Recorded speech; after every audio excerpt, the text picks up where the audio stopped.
वालेकुम सामीन, welcome to my channel voice of Mona. हमारी आज की स्टोरी का नाम है हिज्र। मेहरू की माँ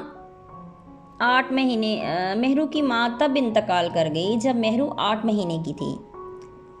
मेहरू को उसकी ताई माँ ने पाला था। मेहरू के वालिद मुल्क से बाहर थे, वो रोज़ उससे बात करते। माँ का इंतकाल हुआ तो माँ की कमी और बाप जिंदा था, लेकिन वो भी पास नहीं था। मेहरू शुरू ही से अपनों की जुदाई सह रही थी। ताई माँ बहुत प्यार करती, मगर वो फिर भी उदास रहती। वो स्कूल जाने लगी। अब वो मसरूफ़ हो गई थी, उसे पढ़ने का शौक़ था।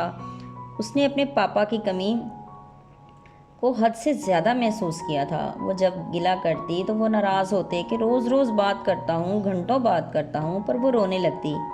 वो बुरी तरह से एहसास कमतरी का शिकार थी। ताया अब्बू अपने बच्चों से प्यार करते तो मेहरू को महसूस होता। मेहरू के पापा ने कहा वो आने वाले हैं। कुछ देर के लिए वो बेचैनी से इंतज़ार कर रही थी, लेकिन फिर वो ना आ सके। वो नाराज़ थी उनसे, लेकिन बात करती थी। फिर बहुत अरसा ऐसे ही गुजर गया। मेहरू ने पापा से कहा अगर खुद नहीं आ सकते तो मुझे ही बुला लें। उन्होंने कहा हाँ देखते हैं। असल में शायद वो वहाँ दूसरी शादी कर चुके थे, जो कि अभी तक मेहरू को नहीं पता था। मेहरू जिस घर में रहती थी वो मेहरू की माँ का था और अब मेहरू का ही था। ताई माँ अपने बच्चों समेत यहाँ रहती थी और मेहरू का खर्चा भी आता था, उसके पापा भेजते थे। मेहरू चिड़चिड़ी होती जा रही थी, वो झगड़ा करती सबसे। ताई माँ भी अब उससे बेजार होने लगी थी। फिर उसके पापा एक दिन आ गए। मेहरू को नहीं पता था। उन्हें देखकर वो बहुत खुश हुई।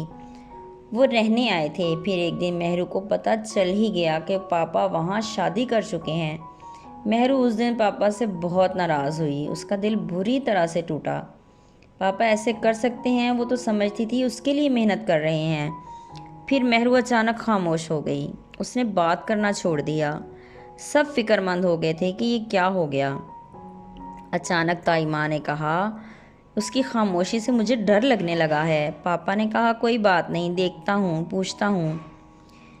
मेहरू से पूछा तो उसने कहा कुछ नहीं हुआ। पापा ने कहा तुम तालीम मुकम्मल कर लो, इधर मैं तुम्हें बाहर बुला लूँगा। उसने कहा मुझे नहीं आना। फिर पापा ने कहा ठीक है, आप चले जाएं। फिर मेहरू सारी तवज्जो तालीम की तरफ देने लगी। उसे पता था वो अकेली है और जुदाई तो रास्ते में आएगी, इसलिए वो सबसे दूर होने लगी। जीते रहिए, खुश रहिए। मिलते हैं अगली कहानी के साथ।